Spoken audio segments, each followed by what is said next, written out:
What's going on, guys? Welcome to the Finale Podcast. Today I'm joined by Tyler to recap week 2 and look ahead to week 3 of the NFL season. So, Tyler, how have you been? I've been good, man. Been good. How about you? I've been good. Life is good, obviously, as a Vikings fan. We'll get into Yes, sir.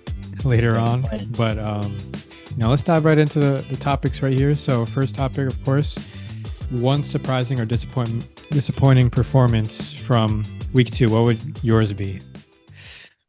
Well, I mean, if you look back at week one, this obviously wasn't a surprise for me, but I'm sure for the rest of the league, Cardinals dominating performance in week two. Yeah. Um, Marvin Harrison Jr., he's arrived.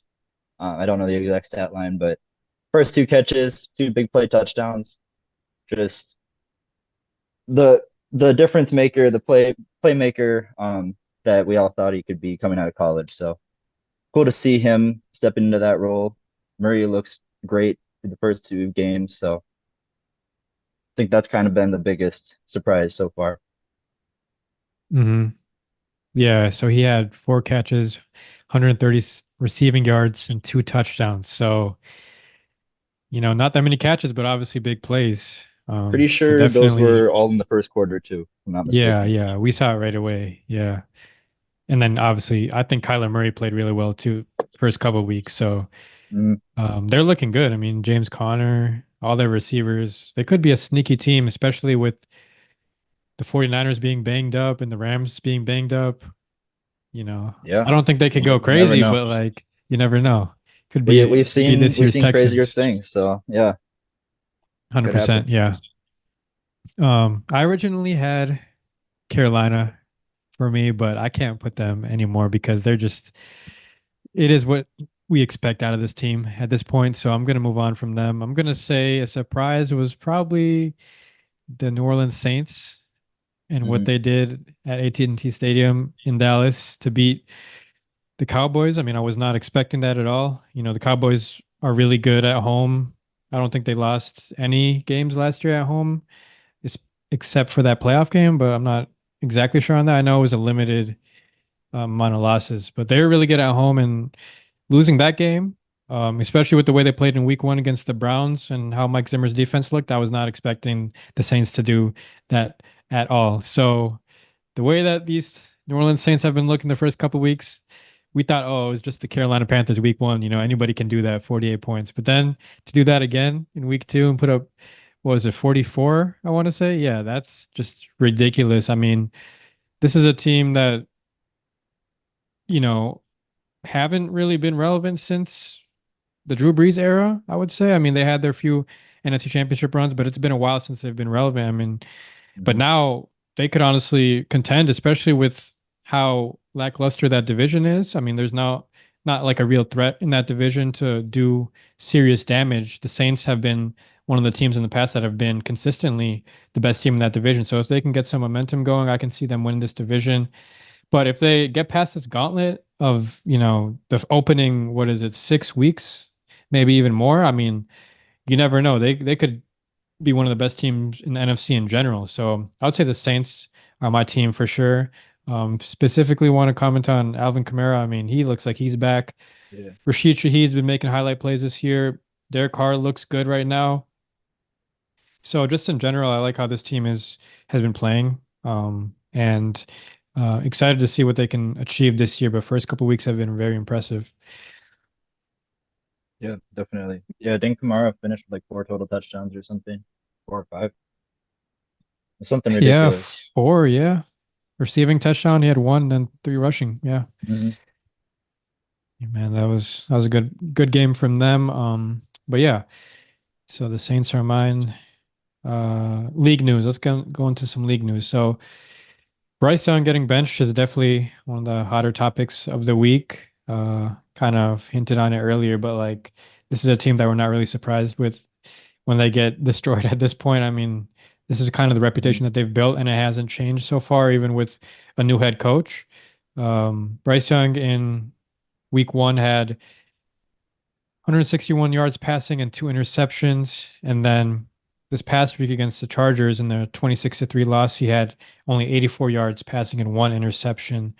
So Disappointing, of course, performance-wise. You're expecting that year two leap from him, but it hasn't worked out so far. I think this move to bench him is it's kind of more indicative of the organization. I think people can kind of sense that and understand why that is. And I think it's kind of like, okay, we're from an organizational perspective, probably protecting Bryce Young from being out in the spotlight in a negative way because, he is your number one overall pick. And you just haven't surrounded him with the talent and the supporting cast, not just on the roster, but from top to bottom to allow him to succeed. So putting someone in like Andy Dalton, who's a veteran, is kind of a decent backup plan for the short term, but we'll see how it goes, long term because he still should get another chance. Like he has a lot of time to prove himself. It's not the end of the story. I mean, Baker Mayfield said it today in his press conference when he was asked about it. I think he said like this is not the end of the road for Bryce Young, and Baker Mayfield's obviously somebody who has experience in that Carolina system, and we're seeing not only Baker but another former Carolina quarterback in Sam Darnold succeed outside of Mhm. Carolina. So just kind of shows you really what the organization has become in recent years. So what are your thoughts on Bryce Young being benched? Yeah, I completely agree with what you were saying there. I think it speaks volume with the results we're seeing right now with Baker Mayfield these last couple of years and now with Sam Darnold. Um, with just how the word disastrous this organization has been for a very long time. And it stems a lot deeper than their quarterback situation. Um, obviously, yeah, we didn't expect them to be good by any means. I had them still as the worst team in the league this year, if not, you know, at least bottom two. But I don't understand this move for a development from a development standpoint. I think if anything, it stunts the growth of Young, it stunts his confidence. Um, and it really kind of d diminishes the whatever sort of plan you had going forward for your future. In my opinion, with this move, it really just kind of puts a pause on everything, and Mhm. it's quite questionable at best. We'll say very very strange. Yeah, I can see why you would say that too, because I mean, number one overall pick, the team, like you said, we're not expecting anything spectacular from them, but we're kind of expecting progress and expecting Bryce Young to kind of go through the growing pains while being out there. But just because he's struggling, I mean, you could also say like just put him out there, go through it. Even if he is struggling, sense him growing some confidence as he did last year. I think he grew confidence as the year went on. Last year, we saw he almost beat the Yeah, Vikings. Like he looked good at yeah, certain points last year. I think just continuing to put him out there, making a move like this, almost kind of like for me gives me a sense that this team feels like they can win. They're trying to win now in a yeah. way, and maybe they feel like Andy Dalton gives them more of a chance to win now in the short term, which you could potentially make the argument, but I think long term is what this organization should be thinking. And Bryce Young should be at the forefront of that vision and making this move. You can also say, another perspective, like you're bringing up, like it just doesn't make any sense. So, I said like kind of to protect him, which is also another thing. I mean, you don't want him to be in the negative spotlight, but on the other Hmm. hand, does it stunt his development and his confidence? There's different ways of looking at the move, but yeah, just when I saw that, I mean, a lot of eyebrows raised, I think, around the NFL world, I would say. Yeah. I think it'd be different if he was, he had 4 or 5, 6 weeks straight of just being awful, but we're 2 weeks Yeah. into the season. Like it just seems like such a panic move this early. Um, especially for a guy you risk your future for to go after in the last draft, and now you're just gonna bench him. So 100%. I don't know. Yeah. And, like I was saying, it is indicative of the franchise's like thought process. Like that doesn't really Hmm. make much sense when you're a quarterback that young. And obviously, the comparisons with Stroud is going to last for a while, but Yeah. he's in a different situation, completely different situation. Stroud's organization has been ascending ever since Stroud came in, and it's been Hmm. a descending trajectory for the Carolina Panthers ever since even before uh, Bryce came in. So I Yeah. think that's kind of where it goes. Maybe they just feel pressured at this point, to not be as patient. Maybe they feel like with the moves they've made, the trades that they've made, they feel like they should be winning a little bit more. And that's kind of Hmm. where the thinking comes in. But at the same time, it's just like you kind of gotta just eat the fact that yeah, we might have made a mistake with certain decisions, but no matter what, we have to prioritize the development of this quarterback and see everything that we can possibly see out of him before making a decision that could potentially affect his confidence and his Hmm. development. That's kind of another way to think about it too, because he is a quarterback that obviously was good enough to be worthy of consideration for a top pick, and he was a top pick. Probably most people had him being the top pick, even though there were people who thought Stroud was the better prospect. I think giving up on him this early, especially when you bring in a head coach in the offseason that is an offensive minded guy, you want to see Stroud. I mean, you want to see Bryce Young be in those positions, go through those growing pains with a coach that's probably going to be there for the foreseeable future. So yeah, there are some questionable sort of points you can bring up when this move arise. So yeah, I see where you're coming from for sure. But yeah, it is Going along disappointing. with that, sorry, going Yeah. along with that, that Stroud Young comparison too. I feel like Yeah. it's so much deeper than just that quarterback battle, though. Like you have to look at the how what Houston has done for CJ Stroud and what Carolina's done for Bryce Young.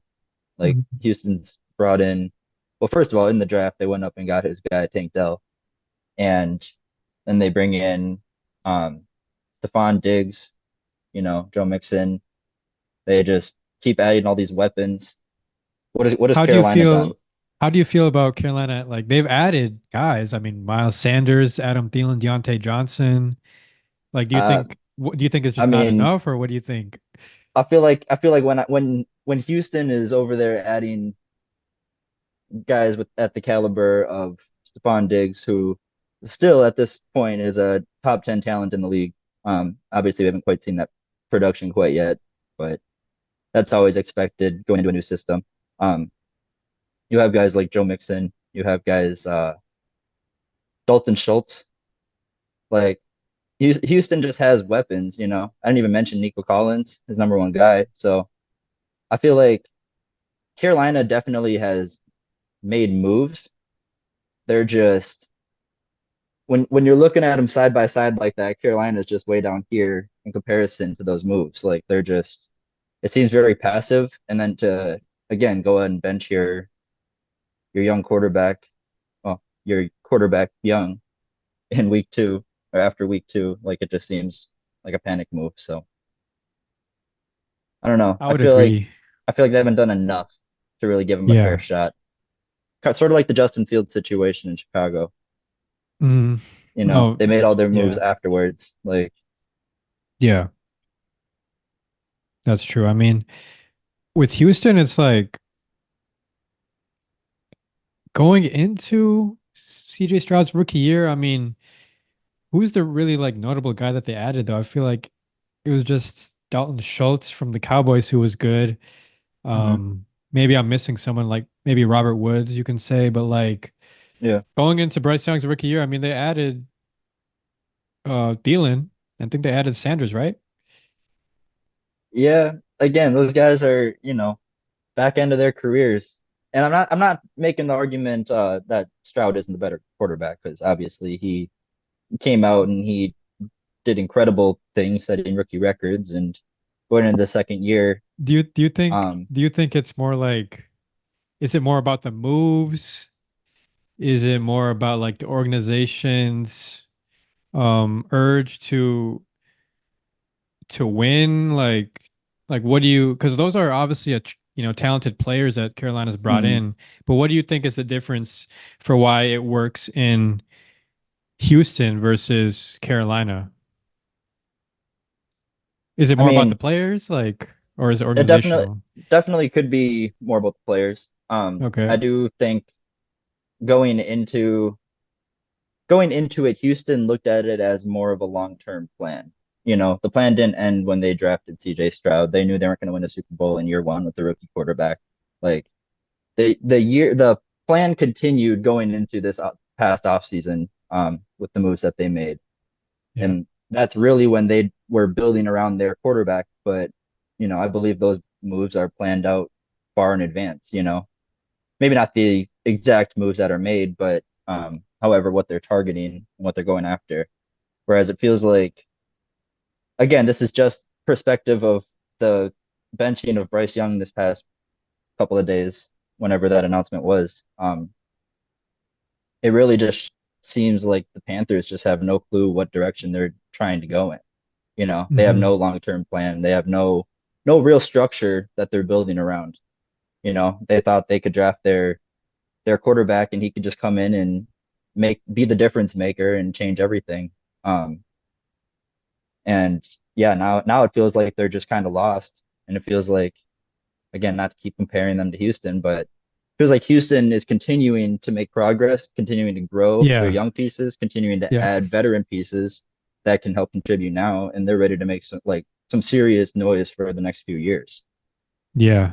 For sure. I mean, I think the players not succeeding could also come down to the system fit as well, Mhm. because like both CJ Stroud and Bryce Young came into the league with new head coaches coming into the organizations, but Bryce Young's head coach has already left, whereas D'Amico Ryans has been able to build a culture, and they've also Mhm. recently got a GM. The Texans have been kind of changing, the organization from, where they were in recent years, and like you said, they're continuing to build, and they haven't experienced any stagnancy in that process. They're continuing to ascend. Mhm.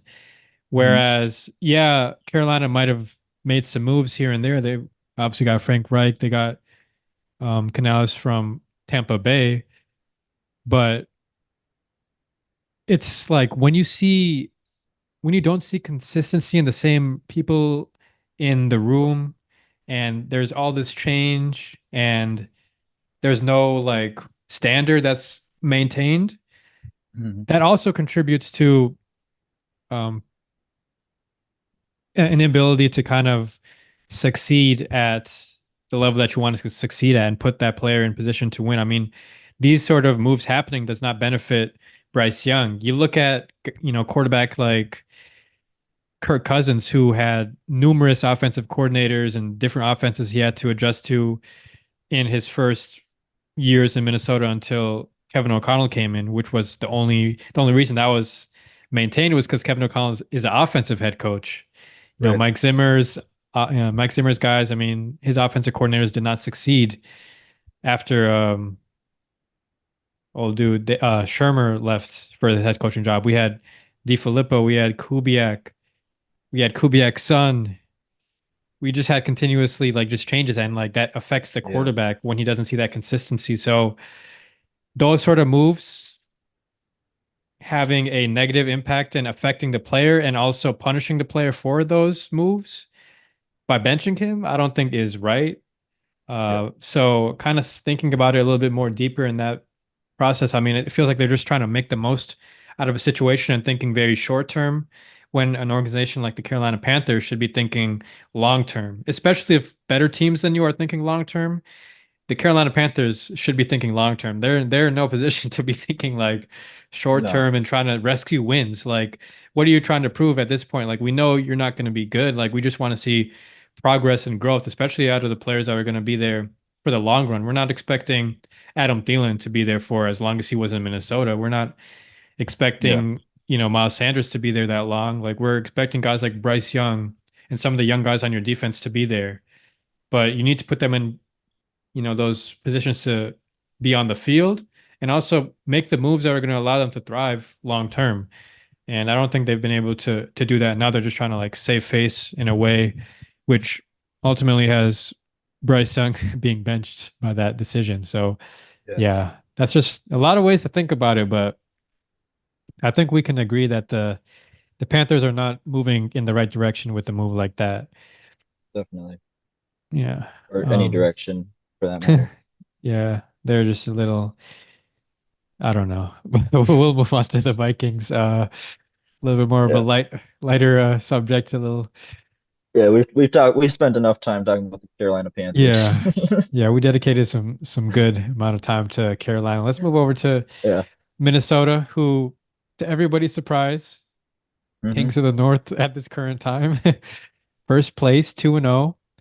Only undefeated team in the division. Um, yeah, I mean, it's only been 2 weeks, but obviously a big storyline has been Sam Darnold, who is Yeah. looking really good.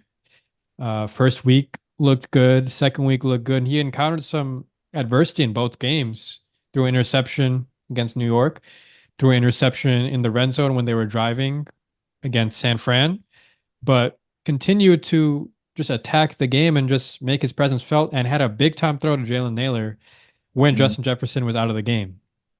So I think that just shows you like the confidence level he's playing at right now and being in an environment where everybody around there is supporting you. And he really learned that in San Francisco. So, I mean, Yeah. this is kind of like a 1 year prove it deal, but this is also a situation where, okay, Minnesota now has the luxury potentially of feeling like, yeah, we can even. This wasn't my idea, but like somebody brought it up. Like, yeah, we can even bench JJ McCarthy for a year or two and set him up to succeed, like Jordan Love, for example. Yeah. If you can potentially extend after the season, Sam Darnold, especially if he wants to find a home. And I think building continuity is something that he probably wants, not finding a home for, many years outside of New York. So I think that's something Minnesota could look into if it continues to go like this. But so far, just a lot of good things. Not Bryce Young, but Sam Darnold is one of the many storylines you can look at with the Vikings. Mhm. You can look at how they're performing without receivers like Jordan Addison and TJ Hawkinson in there. You can look at how Aaron Jones has really helped the running game and even the progress of Ty Chandler. Like we kind of really missed the run game in the past. I mean, just definitely last year, obviously without Dalvin Yeah. Cook, kind of felt it. And then the defense, the personnel that we added in the offseason, they're making instant impacts. We're seeing Van Ginkel, we're seeing Gilmore, guys like that just affecting the game from the jump. We're seeing Blake Cashman, like ridiculous stats on Sunday. So just really good performances from Minnesota thus far, and they're going to have a really good test on Sunday. But just overall, what are your thoughts on how the Vikings have started the season? Yeah. I mean, I think a lot of we'll start with Sam Darnold. I think a lot of the success we can point towards just obviously being in a much better situation. But it goes back to what we were just talking about earlier with Bryce Young and CJ Stroud, but it comes down to the quarterback situation and the culture that you're coming into. Um, it takes a lot more than just a super talented quarterback to come in and change the game. You need all of those pieces around to be working properly as well. So I think we're seeing, like you said, his confidence has never been higher. He's playing at a great level right now, um, putting up top numbers in the league. So yeah, I think the Vikings are in a great situation currently, especially given the fact that we lost JJ at the beginning of the year. So I do think it brings a lot of question marks going forward, especially if he continues to play this way. Uh, like you brought up, we could have the possibility of, staying with Sam Darnold and benching JJ. Could have the possibility of trading Sam at the off season, starting JJ. The only thing that somebody brought this up on Twitter, and I was reading this earlier.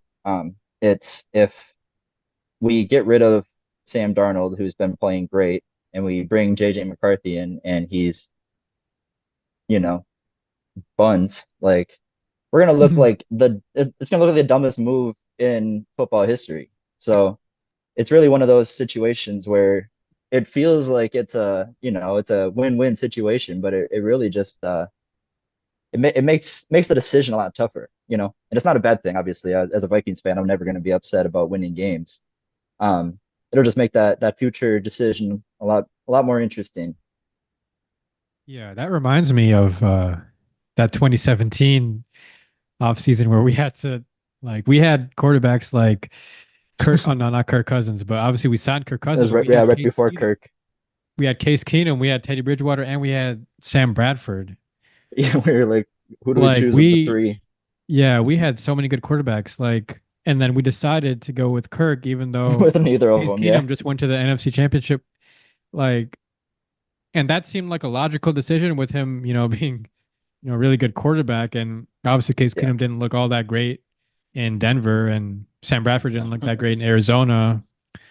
Um, but you just look at that decision and like, okay, maybe that was a move that the Vikings that could have potentially costed the Vikings, you Hmm. know, success at the top because you gave so much money to Kirk and it affects the guys that you can bring in, the guys that you can um keep around long term because of that money that Kirk is commanding. So Hmm. the Vikings are looking at it from that perspective. I mean, maybe they don't want to go down that rabbit hole. Maybe they just feel like, okay, yeah, if we keep Sam Darnold, we're probably going to have to pay him multi-year deal, but like it's not going to be something astronomical, I would say, like Kirk. Maybe it's something like Baker Mayfield's or Geno's extension, which is still considerable amount of money. But like I think with the Vikings getting off of some contracts like Daniel Hunter and Kirk Cousins in the offseason, they can afford to make a move like that. I feel like Hmm.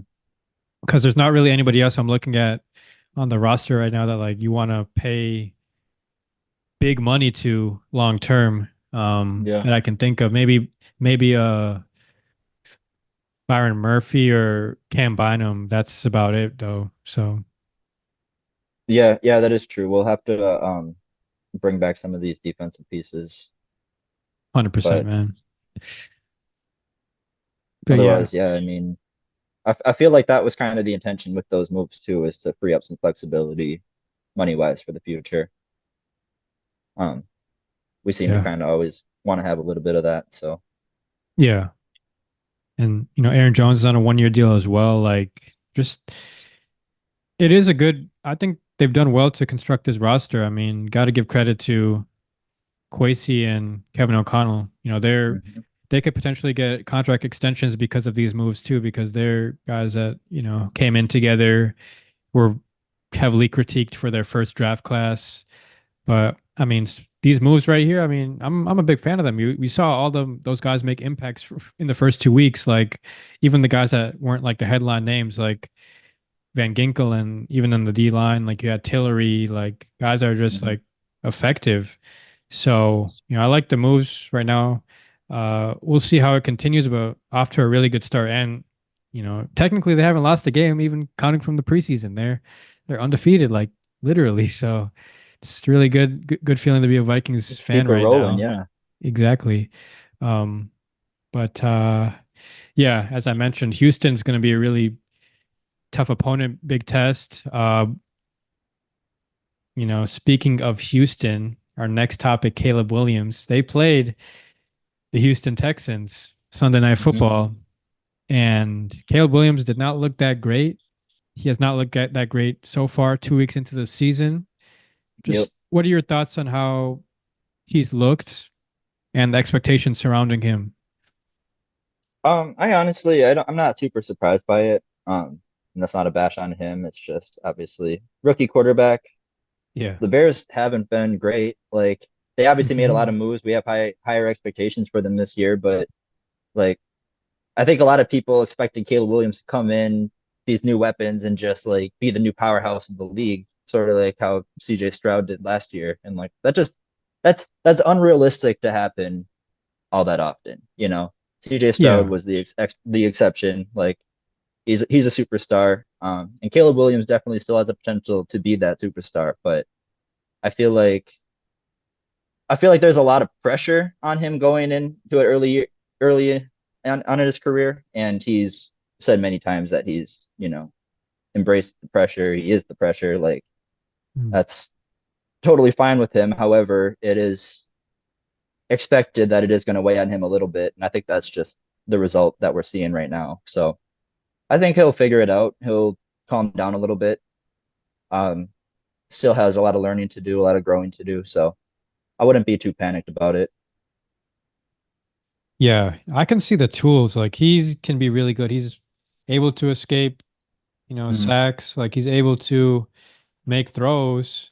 Um, but sometimes just forces some throws, like he did against Yep. Houston. Just feels like he'll figure it out for sure. I can definitely see maybe mid-season him getting the hang of things, but could also just see them being a team that just doesn't meet expectations, which is fine. I mean, the Bears Yeah. are not a team that's been competitive by any means. Like they had, I mean, a good end to last year's season, definitely changed the tone of how most of their season went, and got some optimism, and had that first overall pick, getting Caleb Williams. He's obviously considered a generational prospect, Hmm. but it's not all meant to be, you know, working out from day one. Like Caleb Williams, Yeah. for I mean, not Caleb Williams, but CJ Stroud, for example, like those expectations did not exist going into his rookie year. Like it just Not happened at that way, all. No. Yeah. you know? So it's unrealistic to expect something like that to happen. You know, especially like when you look at that situation, like the Texans were irrelevant for a few years to that point, and they're coming in with new faces. Like nobody's expecting that to happen, but it happened. So to put that Hmm. on any rookie quarterback to expect something like that to happen is just it's unrealistic. Yeah, he has a really good surrounding cast. He has a really good defense, offensive weapons, but it just doesn't work out like that from day Yeah. one. He definitely has the skill set, the tools. He's a very confident person and player, but it's going to take some time to get used to. And once that time does come, then you can see, okay, like kind of what happened with Jordan Love last year. You can kind of see, okay, he's got it now, and you can see it all unfolding on the field because he has the tools, he has the skill set. It's just about applying it on the field. And I have no doubts, like you mentioned, like he's going to be a really good quarterback. It's just we've kind of had to come down to earth with expectations. 2 weeks into the season, I think people are seeing, and people are even blaming offense. Like the people are saying, "Oh, offensive coordinator's not putting him in a position to succeed." Like, bro, he's a rookie quarterback. Yeah. Like, I don't know what you're expecting. They think he's going to come in there and be like Patrick Mahomes or something. Like it just doesn't work out like that most of the time. And it could be on the offensive coordinator as well. But you guys, you have a lot of good players. More often than not, it's just he's getting his feet wet, and it's going to take some time. But once he gets used to it, he's going to be just fine, I feel like. Yeah. Definitely. And like you said, a lot of the mistakes are just like dumb errors, like throwing into coverage, questionable decision making, and that's all stuff that is fixed with coaching and film. So I have no doubt, we see the ability is clearly there, so they'll figure it out. Yeah, I had a little chuckle when I saw CJ Stroud come to him post game and was just Oh like, yeah, "Hey man, start sliding, man. Stop taking those hits." And then he was just like, "Yup, yup," and then he just walked away. He's yeah, like, not trying to hear it. It's just like that was pretty funny because like CJ yeah. Stroud, like he's not a veteran, like he's a second year player. But no, that was interesting. But I um, mean, hey, I think as a rookie quarterback, so I see a lot of people clowning both of them for that too. But I think as a rookie quarterback, 2 weeks into the season, you can look for any advice you can get, even if it's from a guy who only has 1 year of experience. Like 100%. just going into it. I mean, he might even be saying that from experience. Took a few Yeah. hard hits last year, and it's just like, hey, Hmm. I learned pretty quick. Don't do that. So, Yeah. but I see a lot of people were saying that CJ Stroud was trying to like little bro him. And Yeah. like Yeah. I don't think it was that at I all. don't think it Like, was that, but like people just, yeah. outside looking in probably will just try to make that scenario. But I think he Yeah. honestly just was, he's just that type of competitor. He's not really trying to hear something like that maybe after a game, but like it is good advice. Yeah. I And was he's gonna probably say gonna losing learn. sucks, so Yeah. And we it's saw just like, I feel like I saw something similar with Trevor Lawrence. I don't know who else was involved, but somebody like, I don't know if it was Trevor Lawrence saying it or someone saying it to Trevor Lawrence, but like to start sliding more. I can't remember the order, but like it's yeah. been it's been a thing. Like these quarterbacks just come in and just try to do a little bit too much. I mean, Yeah. we saw last year with Anthony Richardson. So I think it's just It's not college anymore. These guys hit yeah, hard. Like, and they will learn. They will learn over yeah, you time, won't and you won't last in this league if you keep getting hit like that. yeah. So I'm sure um Caleb Williams is probably being told that, and he'll realize it. Just like we are saying, like just it comes with experience. It's very hard to come in and just be on day one just a Right. killer like that. Like it's very hard. So that just shows you how tough the league is. Not everybody's going to translate from day one. Week one, people thought Marvin Harrison Jr. was a bust. So things can change fast in this league. Hey, yeah. So yeah. And I've seen so then many posts about it. They're like, I wasted my first round pick on him. Like, yeah, just unreal. too reactionary sometimes, man. Just Yeah. gotta settle down. I'm But saying, and even some of these takes, like they can be considered too quick to react in a few weeks from now. Like yeah, the NFL moves quick. It's wild. Like it for is a sport that has one game a week for each team, like there's a lot that happens. So no doubt, man. Um, Last segment we got right now listed is upset pick of the week. Now, I picked the Vikings to beat the 49ers last week. Wasn't even a homer pick, but I was very confident in the pick because of what we did last year against them and mhm. um, what they did Christian last year, I should say. And McCaffrey. then what happened this year with the Vikings? Obviously, they looked really good against San Fran last year. I think it was Debo and Trent Williams that didn't play. This year was McCaffrey. So the Vikings have played all of those guys and they still look good. I think that's just a good matchup for the Vikings right now. But that's last week. This week, upset pick of the week. What do you have for yours? Man, I am bummed that Siddle's not here for this episode because my upset pick this week is tomorrow's game, Ooh, Patriots over ooh, the Jets. okay. Um, and That's this a is good pick. partly with Aaron Rodgers just not looking great so far, through first 2 weeks. The Jets still have to kind of show me a little bit more. And I feel like the Patriots have been the opposite. They've looked really good and they've been really surprising. So I think defensively, they'll have a lot of answers for the Jets. We'll see how the veteran Aaron Rodgers responds, but yeah, I think this will be a kicker battle, honestly. And I think Hmm. the Patriots come out on top. Okay, so that's a good pick. But this segment will be coming out on Sunday. So if you had to pick a Sunday game, what would you pick? My fault, my fault. Let me look real quick. That was a really good pick. I was gonna pick that too, honestly. 6.5 point underdogs. That's favorable right there. I'm gonna say if anything, I bet they cover the spread. They will, I think. I think that'll be a close game. Let's see, Sunday games.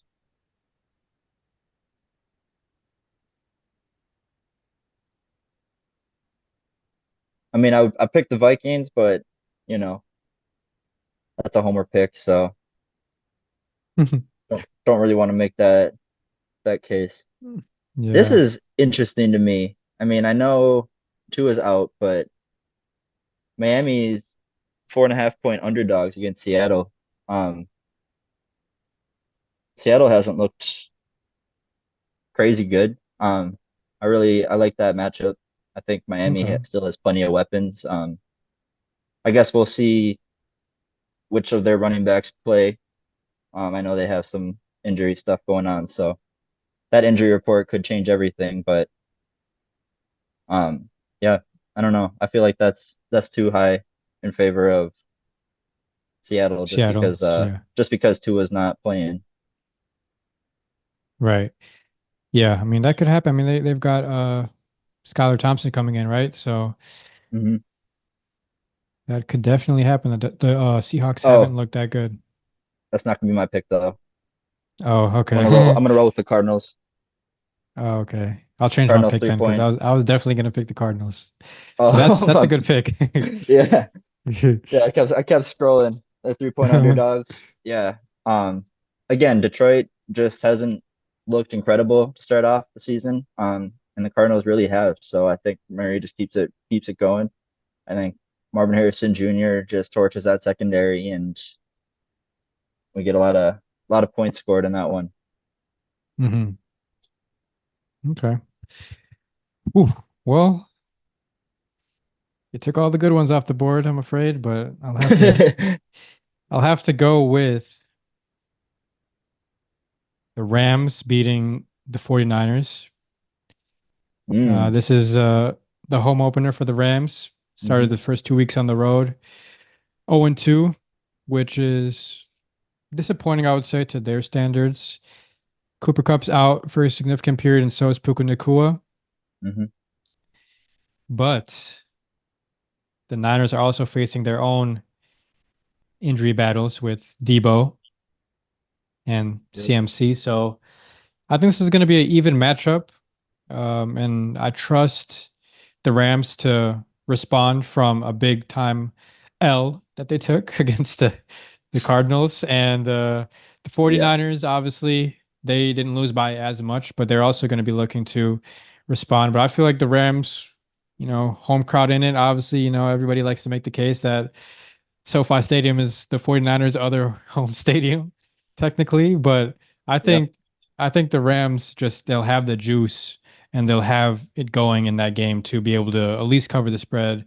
But I could also see them win this game just because they've got to respond to what happened last week. And I don't think this is going to be a year for them where they're just going to be subpar like they were 2 years ago. I think this is a year where uh, they'll be hovering around their wild card spot. So I think this is a win that they'll be able to get for sure. So Yeah, I not agree. for sure. More Um, like I'm a 50% confident, but I think they'll cover the spread. oh yeah, yeah. I probably wouldn't confidently go with them, but I like the pick. And I like the take that you said about them being that possible wild card team. Especially with Puka and Cooper Cup coming back from injury later on in the season. I feel like they definitely could make that late season push. So Yeah, man. I just want to see them both be like their elite selves at the same time and coexist on the field, Because like yeah, Cooper Cup's injured a lot and Nkuo had his year last year, but we've seen Cooper Cup and like he still like got it in him to put up really good stats. And yeah, Nakua going down, like that's very disappointing to see from the jump. So that's tough, but I think if they can get past that period being 500, then they're for sure going to be able to get themselves in position like they did last year to be like around the 7 or 6 seed, I would say. So I think this is a game that they can win. I think I'm confident. Just the defense has to be good, and the offense has to be somewhat decent, which I'm not too, as I said last week, I'm not too high on the 49ers defense like some might be, even though they have been really good in recent years and they have the personnel. I don't know. Just I think there's some things you can exploit in that offense, and obviously Kevin O'Connell comes from the Sean McVay tree. I can see Sean hmm, McVay, take care of some things there. So we'll see. yeah. All right then. That was another episode of the Finale podcast. Unfortunately, we did not have Sidlet on today. He's on leave, but he'll be back next time. But yeah, He's Tyler, out appreciate out you. for personal reasons, Yeah, out for personal Gen reasons, general soreness. general soreness, on the short-term IR. But Tyler, we appreciate you coming on as always Sir, for this episode, and we'll have you on, plenty of times this season. So I'm looking forward to the next one. Hopefully, Sidla will be back by then. But yeah, thanks for coming on, man. thank you.